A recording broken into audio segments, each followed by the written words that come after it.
जय माता दी दोस्तों, आपके अपने चैनल धर्म साधना में आपका बहुत बहुत स्वागत है।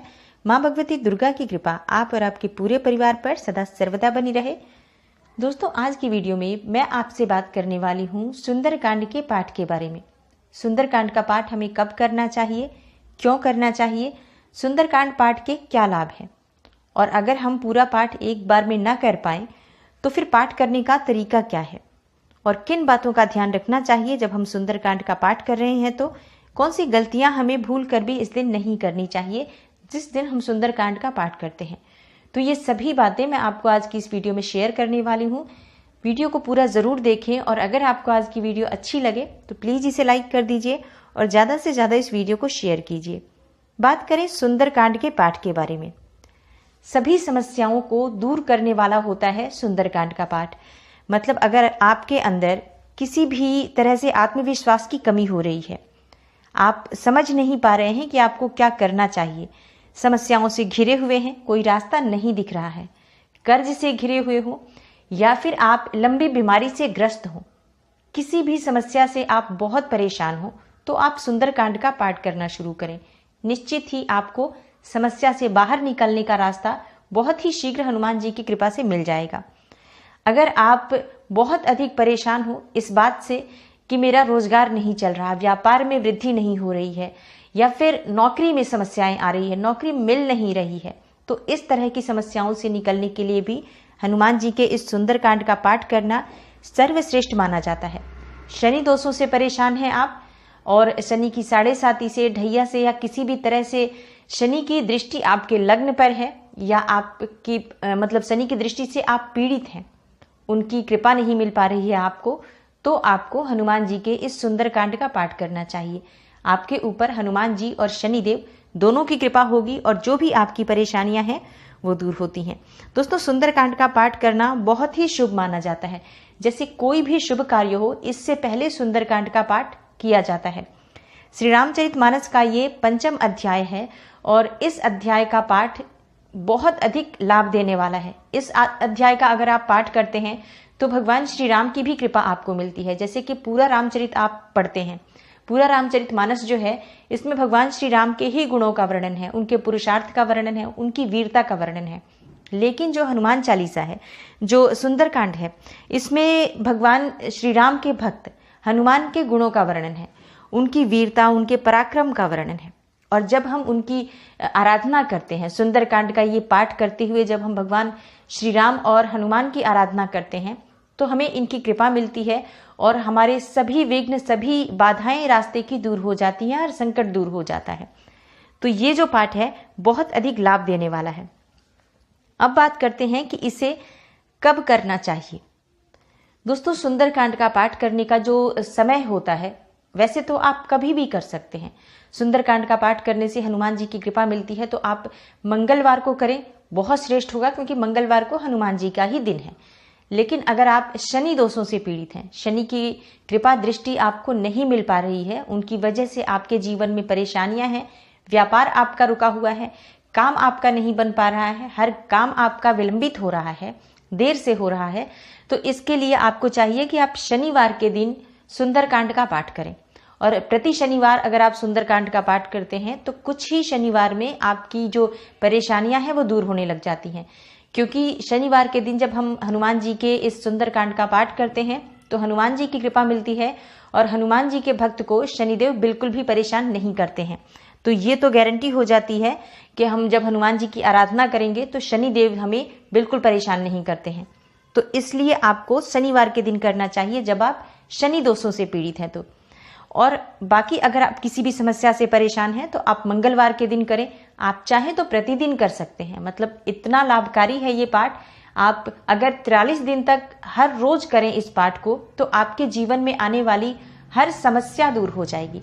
हर समस्या मतलब हर समस्या, चाहे आपके लिए वो कितनी भी बड़ी क्यों ना हो। अगर आप किसी भी शुक्ल पक्ष के मंगलवार से शुरू करें इस पाठ को, और फिर 43 दिन तक कंटिन्यू करें, बिल्कुल भी बीच में आप ना छोड़ें, तो आपकी हर समस्या समाप्त हो जाती है। अब बात आती है कि महिलाएं 43 दिन तक कैसे करें इस पाठ को। तो आप उन 5 दिनों को या 7 दिनों को छोड़कर बाकी के सभी दिन कंटिन्यू कर सकती हैं, और इसको आगे मतलब 43 दिन तक आपको करना है, तो आप बीच के दिनों को छोड़कर इस पाठ को करें। बहुत ही शीघ्र आपकी कोई भी समस्या हो, हनुमान जी की कृपा से वो दूर होती है। अगर आप पूरा पाठ रोज नहीं कर पाते हैं तो क्या करें? जैसे मतलब अगर आप पढ़ना चाहते हैं लेकिन आपके पास इतना समय नहीं है कि आप जब भी पढ़ें तो इसको पूरा खत्म करें, तो ऐसे में आपको चाहिए कि हर रोज आप 11 चौपाइयाँ इस कांड का, सुंदर कांड का पढ़ लें और हनुमान जी की प्रार्थना कर लें, तो आपकी जो परेशानी है वो दूर होगी और हनुमान जी की कृपा मिलने लग जाती है। जब हम रोज उनकी आराधना करते हैं, चाहे 11 चौपाइयों से ही क्यों न करें, लेकिन सुंदरकांड का पाठ हम करते हैं, उस रामचरितमानस की किताब को खोल के उसकी पूजा करते हैं, प्रार्थना करते हैं, श्री रामचंद्र जी का आह्वान करते हैं, हनुमान जी का आह्वान करते हैं, तो ऐसे में हमारे जीवन में आने वाली सभी परेशानियां स्वतः ही समाप्त हो जाती हैं। तो आपसे जितना हो सकता है आप उतना पढ़ें। ऐसा नहीं है कि अगर आप पूरा नहीं पढ़ पाते हैं तो बिल्कुल सुंदरकांड का पाठ ही ना करें। आपसे जितना हो पाता है रोज में आप एक नियम बना लें कि आप 2 पेज पढ़ेंगे या 3 पेज पढ़ेंगे या 5 दोहे पढ़ लेंगे एक दिन में। जैसे कि एक दोहा, फिर चौपाई, उसके बाद फिर दोहा, ऐसे करके 5 दोहे पढ़ लें, 11 पढ़ लें, जितना आपसे संभव हो, या फिर 11 चौपाइयाँ कर लें हर रोज। जितना संभव हो उतना करें, कम से कम हनुमान जी की कृपा आपको मिलेगी तो आपके जीवन की समस्याएं दूर होती हैं। शुभता का आगमन होता है जब हम सुंदरकांड का पाठ अपने घर में करते हैं, तो नकारात्मक ऊर्जा दूर हो जाती है। ऐसा कहा जाता है कि जो व्यक्ति सुंदरकांड का पाठ प्रतिदिन करता है उसके जीवन से, उसके घर से नकारात्मक ऊर्जा दूर हो जाती है। तो अगर आपके घर में रोज सुंदरकांड का पाठ होता है या सुंदरकांड के कुछ श्लोक भी गाए जाते हैं या कुछ चौपाइयाँ भी गाई जाती हैं, कुछ दोहे अगर आप कर लेते हैं, बहुत ही शीघ्र आपके घर से नकारात्मक ऊर्जा दूर हो जाती है। और नकारात्मक ऊर्जा का प्रभाव क्या होता है? नकारात्मक ऊर्जा जब घर में होती है, व्यर्थ के खर्चे होते हैं, बीमारियां होती हैं, तनाव रहता है, घर में कलह क्लेश रहता है, नौकरी और व्यापार में तरक्की नहीं होती है, हर तरफ हर काम में रुकावट आती है। तो ये नकारात्मक ऊर्जा की वजह से जीवन एकदम रुक सा जाता है। तो इसमें अगर आप सुंदरकांड का पाठ करते हैं तो बहुत ही शीघ्र आपको इसका लाभ प्राप्त होता है। किस बात का आपको ध्यान रखना चाहिए, कौन इस पाठ को कर सकता है और कौन नहीं कर सकता है? देखिए, हनुमान जी की आराधना है, भगवान है, प्रभु है वो, और आप अपना इष्ट देव मान लें उनको, आप उनकी आराधना करें। चाहे आप पुरुष हो, महिलाएं हो, बच्चे हो, लड़कियां हो, लड़के हो, किसी भी उम्र के हो, आप इस पाठ को कर सकते हैं। सिर्फ आपको ध्यान रखना है, आपकी श्रद्धा भगवान हनुमान जी में होनी चाहिए। और जब आप पाठ करें हनुमान जी के इस सुंदर कांड का, तो आप हनुमान जी की एक मूर्ति स्थापित करें और उनके साथ उनके जो प्रभु हैं, जिनकी आराधना वो करते हैं, तो प्रभु श्री राम की भी मूर्ति आपको रखनी है या चित्र रखना है, उनकी पहले पूजा करें, उसके बाद आप हनुमान जी की पूजा करें। आपको शीघ्र ही इसका लाभ दिखेगा। जब भी आप सुंदरकांड का पाठ करते हैं तो श्री राम जी की पूजा जरूर करें, क्योंकि भगवान हनुमान जो हैं वो श्री राम के भक्त हैं, और जब श्री राम की कृपा मिल जाती है तो हनुमान जी की कृपा तो स्वतः ही मिल जाती है। तो जब भी आप पूजा करें इस चीज का ध्यान रखें। अब बात करें कि पाठ किस समय में करना चाहिए। देखिए, हनुमान जी के इस सुंदर कांड के पाठ को करने का जो समय है, आपकी जैसे आपकी टाइमिंग है उसके हिसाब से आप निर्धारित कर सकते हैं। अगर आप सुबह कर सकते हैं आप सुबह कर लें। अगर आप ब्रह्म मुहूर्त में करते हैं बहुत शुभ माना जाता है। अगर आप ब्रह्म मुहूर्त में 4 से 6 बजे के बीच कर लें तो शांत समय होता है, दैवीय शक्तियां इस समय में जागृत होती हैं, और इस समय में की गई कोई भी पूजा, कोई भी आराधना बहुत ही शीघ्र फलीभूत होती है। तो ये समय भी बहुत शुभ माना जाता है। इस समय में आप नहीं कर सकते हैं तो आप प्रातःकाल कर लें। जब भी आप स्नान करें तो सुबह कर लें, सूर्योदय के बाद भी कर सकते हैं, जिस समय में जैसे 7 बजे के बाद कर लें, 7 से 9 तक, 10 तक कर लें, इस तरह से कर सकते हैं। उसके बाद आप शाम के समय इस पाठ को कर सकते हैं। एक समय होता है जो कि 4 बजे से लेकर और 6 बजे तक शाम का समय है। इस समय में भी आप इस पाठ को कर सकते हैं, और रात्रि काल में इस पाठ को बहुत ही शुभ माना गया है।